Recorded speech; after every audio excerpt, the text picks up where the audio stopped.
Hello dear students, welcome to my science academy. हम पढ़ रहे हैं बीएससी पार्ट थर्ड ईयर की सॉलिड स्टेट फिजिक्स और आज का हमारा टॉपिक है इलेक्ट्रॉनिक स्पेसिफिक हीट, यानी कि जो इलेक्ट्रॉनों की वजह से धातुओं में ऊष्माधारिता है वो चिरसम्मत सिद्धांत के अनुसार तो ताप पर निर्भर करती है, जबकि जो क्वांटम सिद्धांत है, क्वांटम मैकेनिक्स है, वो कहती है कि ये ताप पर निर्भर करता है।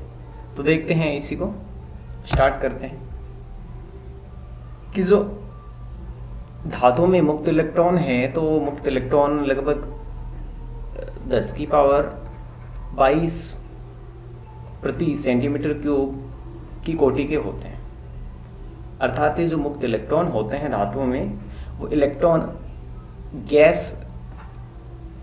की भांति माने जा सकते हैं। अब जो क्लासिकल मैकेनिक्स ये मानती है कि धातु के प्रत्येक मुक्त इलेक्ट्रॉन से एक इलेक्ट्रॉन गैस एक परमाणु अणु की भांति होता है, और ये जो धातु में मुक्त इलेक्ट्रॉन है तो धातु की जो एक ऊष्माधारिता या विशिष्ट ऊष्मा, जिसमें प्रत्येक मुक्त इलेक्ट्रॉन का योगदान 3/2 kb के इक्वल होता है। kb जो बोल्ट्जमान नियतांक है, और यदि धातु के प्रत्येक परमाणु अपनी सहज इलेक्ट्रॉन की मुक्त स्थिति रखता है तो धातु की जो विशिष्ट ऊष्मा में इसका योगदान है वो 3/2 kb इक्वल टू 3/2 r होता है। यानी कि जो ये 3/2 है, ये क्या है कि स्थानांतरण गति में जो इसकी 3 स्वतंत्रता की कोटियां होती हैं, तो वो 3 इंटू 1/2 kBt, उससे हम ये लेते हैं। तो ठोस में n अगर स्वतंत्र इलेक्ट्रॉन हो तो उसके लिए जो विशिष्ट ऊष्मा हम निकालते हैं तो 3/2 NkB इक्वल टू 3/2 R होता है। अब ये जो है कि ये ताप पर निर्भर नहीं है, आप देख सकते हैं यहाँ से ताप पर निर्भर नहीं है, लेकिन प्रायोगिक रूप से हम ये देखते हैं कि जो निम्न तापों पर जो विशिष्ट ऊष्मा है वो ताप के समानुपाती होती है। तो ये जो विसंगति आ रही थी, इसे हमने क्वांटम मैकेनिक्स से दूर कर सकते हैं। अब यहाँ ठोसों की जो विशिष्ट ऊष्मा है उसमें मुक्त इलेक्ट्रॉन के योगदान को ज्ञात करने के लिए हम फर्मी डिराक फलन का उपयोग करते हैं। तो जो ऊष्मीय साम्यावस्था में E और E+D ऊर्जा प्रास है, उसमें इलेक्ट्रॉन की संख्या होती है Dn Fe Ze, जिसे हम इक्वेशन 1 दे देते हैं। यानी कि जो ठोसों का ताप 0 केल्विन से यदि ऊपर बढ़ाते हैं तो इसमें मुक्त इलेक्ट्रॉनों की जो ऊर्जा है वो फर्मी ऊर्जा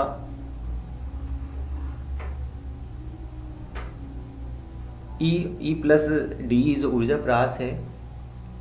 उसमें होती है। तो इस कंडीशन में जो विशिष्ट ऊष्मा है वो फर्मी डिराक फलन से निकाली जा सकती है।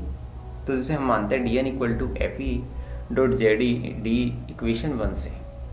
अब जो ऊर्जा घनत्व है, ऊर्जा घनत्व क्या होता है Ze, यहाँ जो Ze ऊर्जा घनत्व होता है ये होता है 3/2 n EF 1/2 EF0 3/2। ये इसकी एनर्जी के लिए स्पेशल कंडीशंस होती हैं, यानी कि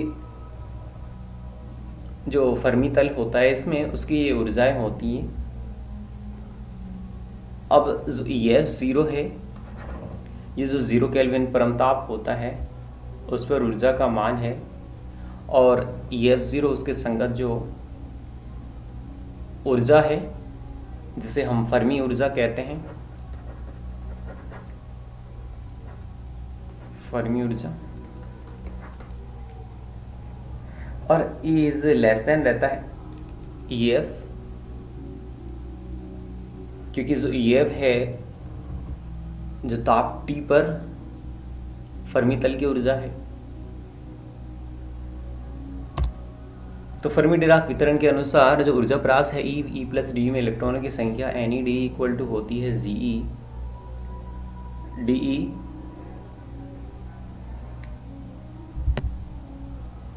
अपॉन में exponential E minus E F upon में K B T minus 1।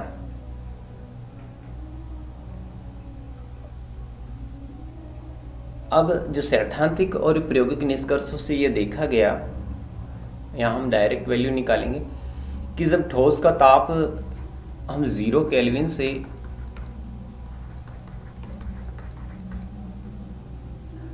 T kelvin तक बढ़ाते हैं तो इसमें केवल जो मुक्त ऊष्मीय इलेक्ट्रॉन है मुक्त ऊष्मीय रूप में उत्तेजित होते हैं और जिनकी ऊर्जा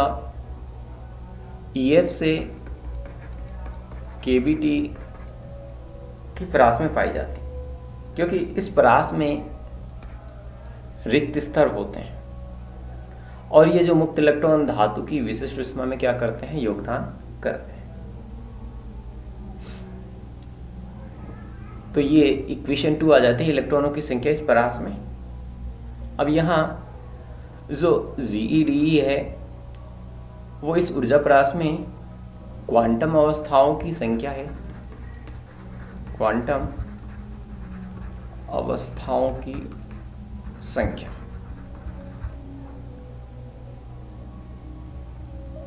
और जिसका मान होता है GeD equal to V into 2 pi into 2m into 4 pi upon में s cube E root m upon में 2e इंटू डी। अब यहाँ देखिए जो 2me है उसे हम p स्क्वायर के इक्वल ले सकते हैं, p square equal to 2me। और यहाँ से अगर p square equal to 2me है तो जैसे m अपॉन में 2e की फॉर्म में इसको मैं कन्वर्ट करूँ तो इसको मैं ओवरऑल लिख सकता हूँ 2p into D P equal to 2m D, यानी कि यहाँ हम 2 की जैसे मल्टीप्लाई कर लें तो 2m डी है, उसे हम क्या लिख सकते हैं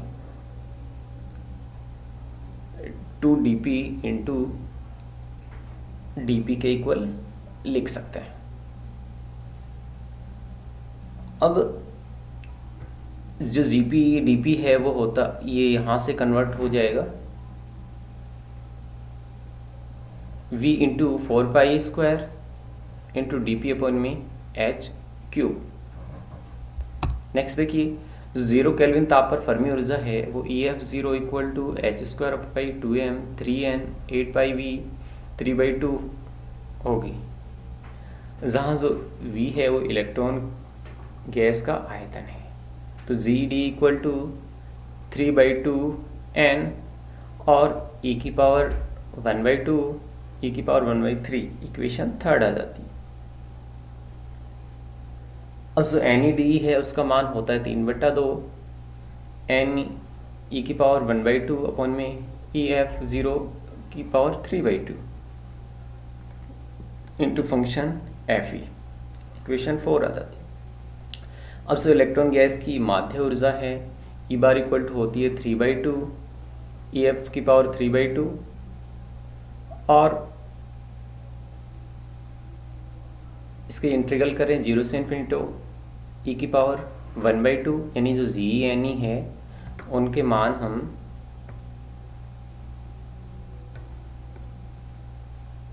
GD है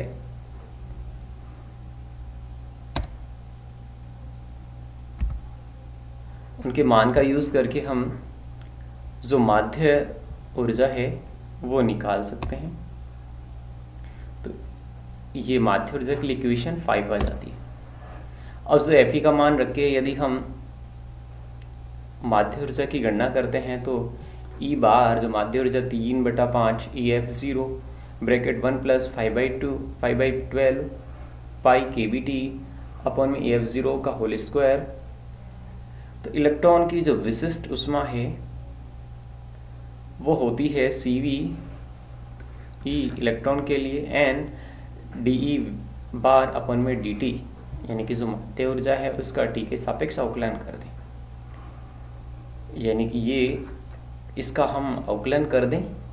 टी के सापेक्ष, तो ये हमारे पास 3/5 EF0 और टी के रेफरेंस में लेंगे तो यहाँ जो टी के गुणज में है वो हमारे पास यहाँ आ जाएगा।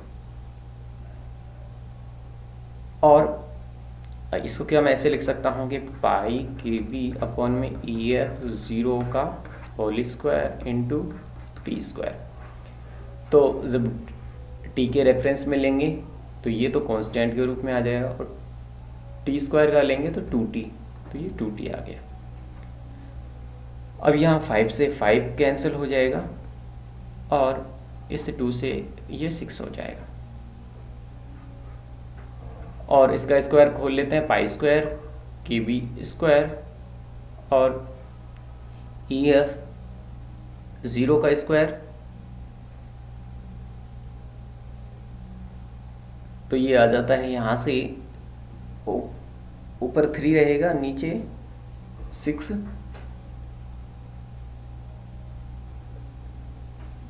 तो नेक्स्ट इसको हम EF ऊर्जा के संगत जो ताप TF हो तो EF0 इक्वल टू हम KB TF ले लेते हैं।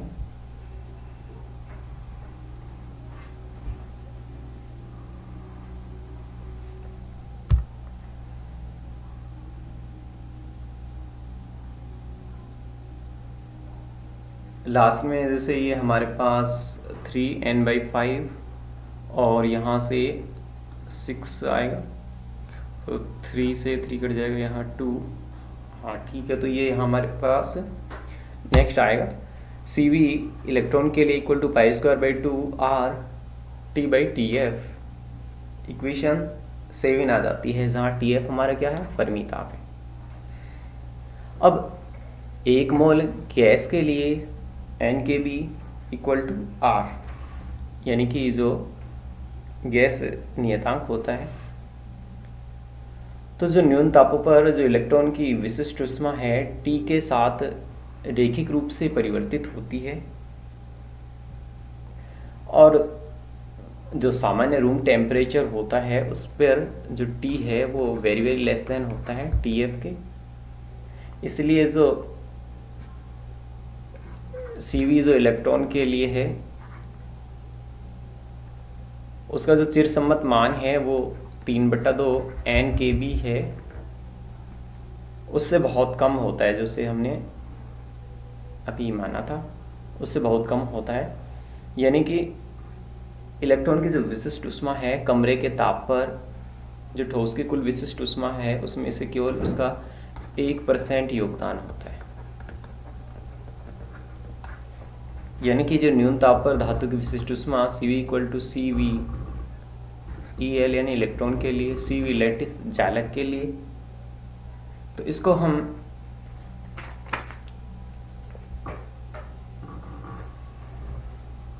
CV equal to AT plus BT cube, ये A और B हमारे पास कांस्टेंट हैं, तो यहाँ हम एक ग्राफ डिनोट कर सकते हैं जो विशिष्ट ऊष्मा और ताप के बीच में। तो यहाँ जो इलेक्ट्रॉन के लिए है ये एक रैखिक संबंध दिखाती है कि न्यून ताप पर जो इलेक्ट्रॉन की विशिष्ट ऊष्मा है T के जो घन है उसके साथ रैखिक परिवर्तन दिखाती है, जैसे कि लास्ट टाइम हमने डिवाई के मॉडल में भी देखा था। तो उसके लिए कुछ ग्राफ इस तरह से आ जाएगा, और जो कुल विशिष्ट ऊष्मा है वो निम्न ताप पर